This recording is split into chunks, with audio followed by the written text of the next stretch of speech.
Does anyone really know the future? Are the psychics and mystical figures of the New Age genuine? And what about the ancient prophecies of Nostradamus?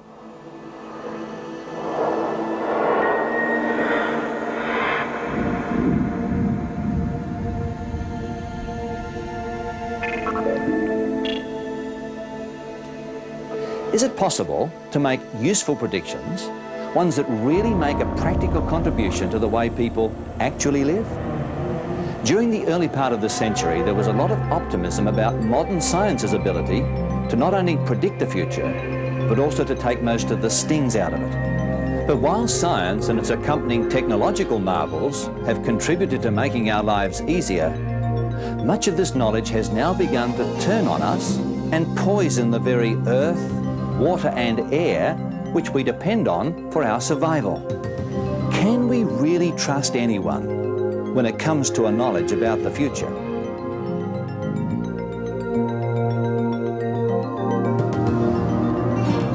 If I could demonstrate to you that a clear prediction of a future event was made 35 years in advance, and that the instructions that accompanied that prediction were so clear and accurate that everyone who followed them was saved from death in a terrible war, would you be interested? Then if I told you that there were additional predictions with equally clear instructions from that same source which apply to your future, would I have your attention? Good. Well, here's the story. The Jews had just revolted against Roman rule. In February of AD 67, the Emperor Nero sent his general Vespasian to restore order. Within a year, he'd fought his way through Galilee and surrounded Jerusalem.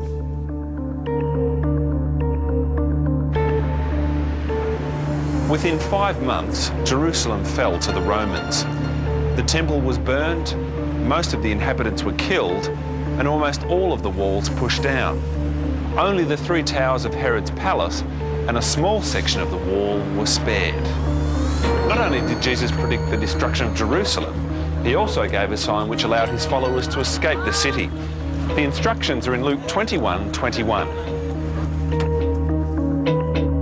Then let them which are in Judea flee to the mountains, and them which are in Jerusalem must leave it, and those out in the country must not enter it.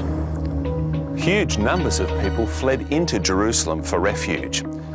But the Jewish Christians did the opposite. They left the city. The historian Eusebius writes that the Christians fled Jerusalem and crossed the Jordan, then travelled 80 kilometres north to this location, the ancient city of Pella. But how did they know when to escape? The Gospels of Matthew, Mark and Luke record the very last instructions Jesus gave his disciples. At the time, they were probably looking down from the Mount of Olives across the valley to the Jerusalem temple and commenting on its splendour.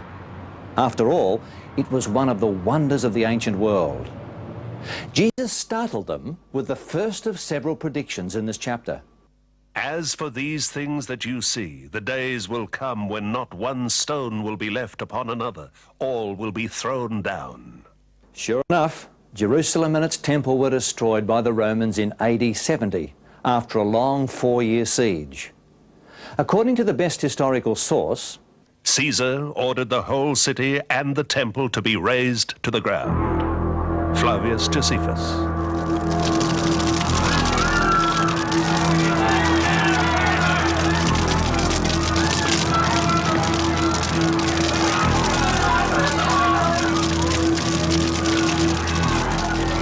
Having heard about their temple's fate, the disciples then asked for signs to indicate Jesus' return at the end of time. For many will come in my name, saying, I am the Messiah, and they will lead many astray. The earliest Christians were saved from the deceptive work of false messiahs by listening to Jesus' warning. But over the past 20 years alone, many hundreds of people have lost their lives because of false messiahs, just as Jesus predicted. In one of the most bizarre stories of the year, American law enforcement officers stormed the headquarters of an obscure religious cult in Texas. and a 51-day siege began. Who's going to bring that book? Inside the building were cult leader David Koresh and more than 100 members of his Branch Davidian sect, including many children.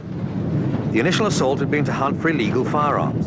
In mid-April, the FBI attacked again and brought the siege to a terrible conclusion. When fire broke out, a religious commune became a funeral pyre. Most of the cultists died, including Koresh.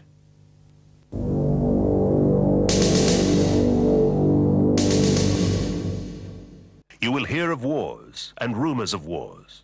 Nation will rise against nation and kingdom against kingdom.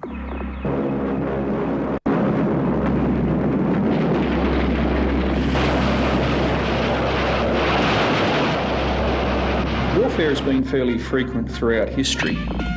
Probably the thing that has changed in the 20th century has been the destructive capacity of those involved in war and the ability of people remote from the theatre of war to contribute to that war. Today it is not unusual for a war being fought in a specific part of the globe to draw in the involvement of nations from the other side of the globe. Bosnia, for instance, has had European and American intervention. So the impact of war is greater in the 20th century, particularly with the advent of technology, which has allowed armies to move much more quickly, much greater distances, allowed armies to concentrate, which has made them much bigger, and has also given them extra destructive power because of the added weight of armaments like the bullet, the cannon shell, and of course aircraft and guided missiles. The sheer destructive potential of war today is much higher than it was.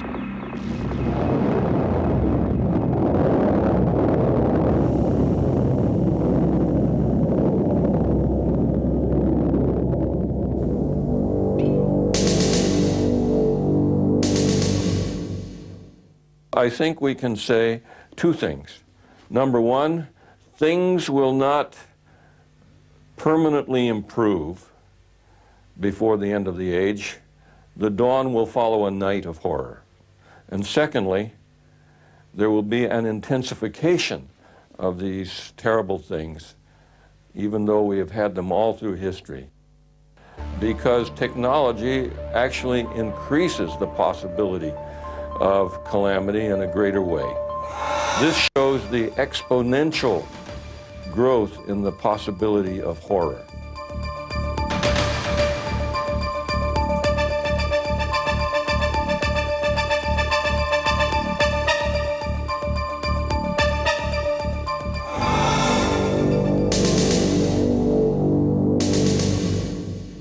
There will be famines and earthquakes in various places. The modern media are delivering a continual sequence of images of natural disasters around the world. Sometimes this can become quite overwhelming.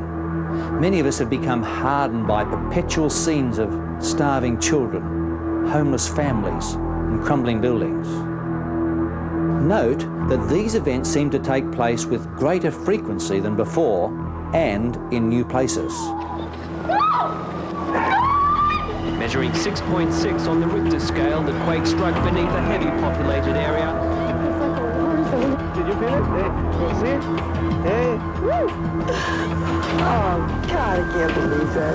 In 1994, the people of Los Angeles also felt the earth move beneath them. But luckily, it wasn't the expected big one. There are few natural occurrences more frightening than earthquakes.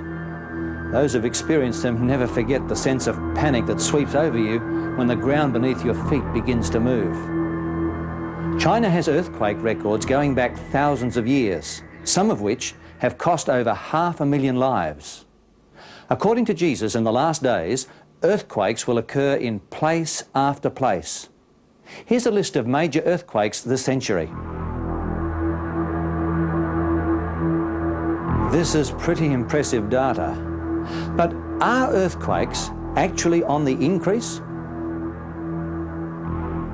Most earthquakes are caused by the plates of the earth moving against each other.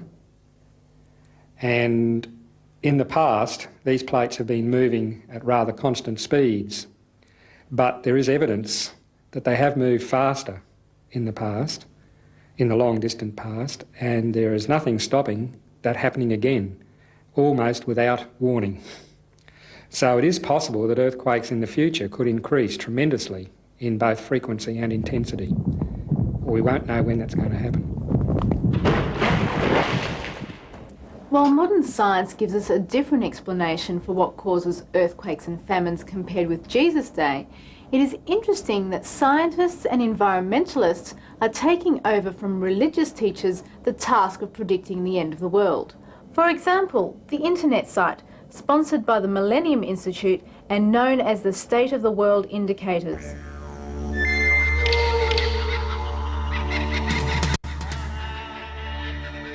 Australia is the world's driest continent, and we now are developing into a situation where water is becoming critical. In many places in Australia, the water availability is over-allocated. This is particularly so in the Murray-Darling Basin, but also in some of our coastal rivers. So we are facing a water shortage in many parts of Australia. Now, it's not only just the amount of water that is now becoming in short supply, but the quality of that water. There are pesticides appearing in the water and herbicides, and these are coming from our agricultural pursuits. And in this respect, the vast cotton farming is bad news in that it's contributing quite a load of pesticides to our waters. Now, at this stage, though, our waters are safe to drink in almost all places in Australia, but they're not safe for the animals that have to live in it. So that the water quality has deteriorated, and we now have problems with the environment. There just isn't enough water for the environment, and the quality has decreased. And it's very hard to balance all this. And to be quite honest, I'm not too confident about the future.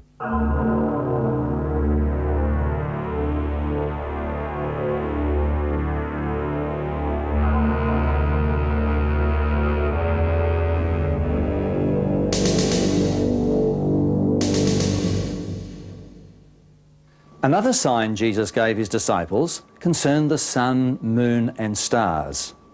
Immediately after the suffering of those days, the sun will be darkened, the moon will not give its light, the stars will fall from heaven, the powers of heaven will be shaken.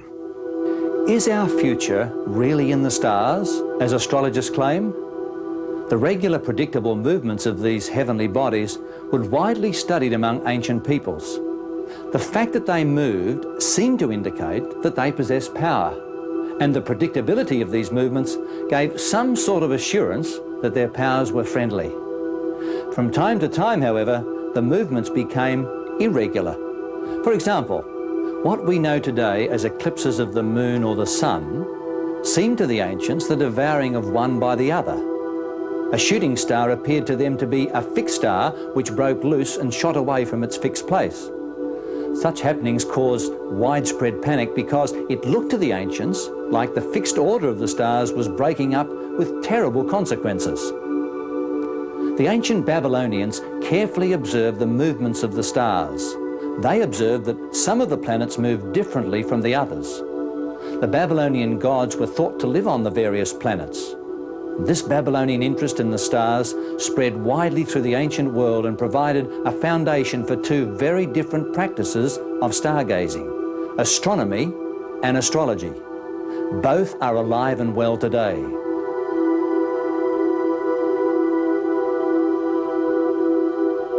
Astronomy, developed from the ancient Babylonian stargazers, is the science of observing and measuring the universe. Australian astronomers make major contributions to the knowledge of the universe, partly because this country enjoys very good conditions for sky watching. The second form of stargazing, inherited from the Babylonians, is astrology. Astrology is the practice of trying to determine our individual futures by studying the heavens. Astrology has changed little since ancient Babylonian times. It still assumes that the stars and planets exert a direct influence over people here on Earth. And by studying their regular movements, people can learn something about the future. This influence is assumed to be so direct that the ancients believed no one could escape their destiny as determined by the stars.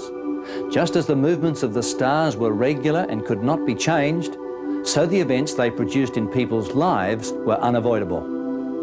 Modern interest in astrology is on the increase. When Jesus mentioned these signs in the sun, moon and stars, he said that his return to earth will be marked by the complete overthrow of other influences and powers.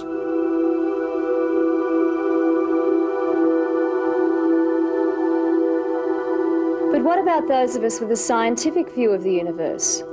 Modern astronomy has led to a new revolutionary understanding of the universe. The most chilling chapter in the modern scientific view of the universe is the closing one. We do know that in recent years we have detected or discovered more what we call Earth orbit crossing objects. These are asteroids that, because of their orbits, cross the Earth's orbit, and therefore the probability of the Earth running into one of them or one of them running into the Earth is higher than we might have previously thought. In the event that you had a tremendous collision that was able to completely cause the sun to no longer be visible from the surface, we'd be in big trouble. Jesus also compared the last days, before the end, to the days of Noah when the earth was destroyed by a flood. Noah's story is recorded near the beginning of the Bible. Society had become so corrupt that God decided to destroy it and start over. Jesus said, "As the days of Noah were, so the days of the coming of the Son of Man shall be." This is how the Bible describes the days of Noah. God saw that the wickedness of man was great in the earth, and that every imagination of the thoughts of his heart was only evil continually. The earth was corrupt before God, and the earth was filled with violence. 4 conditions of the people who lived in Noah's day stand out in the story. Wickedness, describing the overall human condition of Noah's day. Evil, describing human plans and intentions as being continually wicked. Corruption. This word is used 3 times, stressing the widespread extent of ancient corruption. And violence. This was the picture of the closing days just before the earth was destroyed by a flood. Has our own age reached the same level of corruption and violence as Noah's time? What about corruption? A corrupt society allows people to exploit and take unfair advantage of others who are unable to defend themselves. Are children at risk today even from parents, teachers and religious leaders, the very people who should be foremost in protecting them?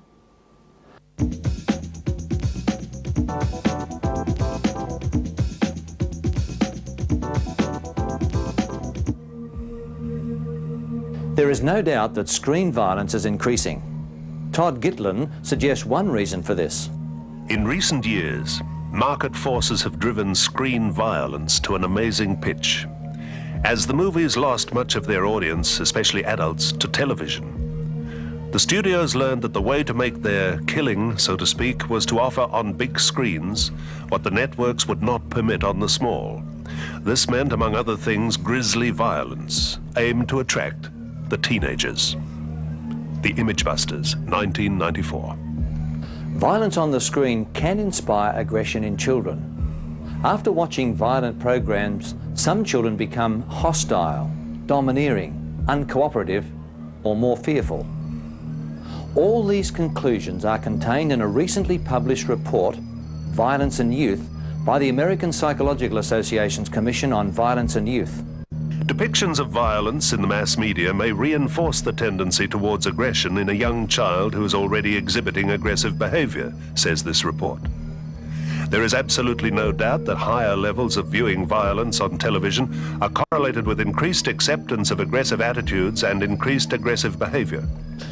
Methodology on the research into television violence has changed recently, and I think it is giving a better reflection of the real impact of television violence. And that is undermining some of the popular beliefs in the one-to-one correlation between what is screened on television and in films and what happens in real life.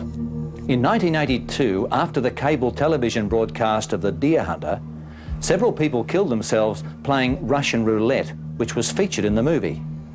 American youths recently were killed and maimed when they lay down on the centre strip of a highway, imitating a scene from a Walt Disney movie, The Program. despite the publicity given to so-called copycat murders and crimes, the impact of screen violence is probably not as significant as most people would think it is. Stories need conflict, and the easiest way to get conflict is to introduce violence, which is why television uses it. Television violence is a code by which stories are told. And so most people watch quite a bit of violence and are not in the ordinary sense of the word violent. Where television violence can be damaging is on very small children who have not yet learnt that television is not reality. The evidence is clear that Jesus made predictions which were fulfilled with amazing accuracy and which saved his early followers from one of the greatest calamities of the ancient world, the Roman destruction of Jerusalem. They were also saved from false messiahs who led hundreds of innocent followers to their doom.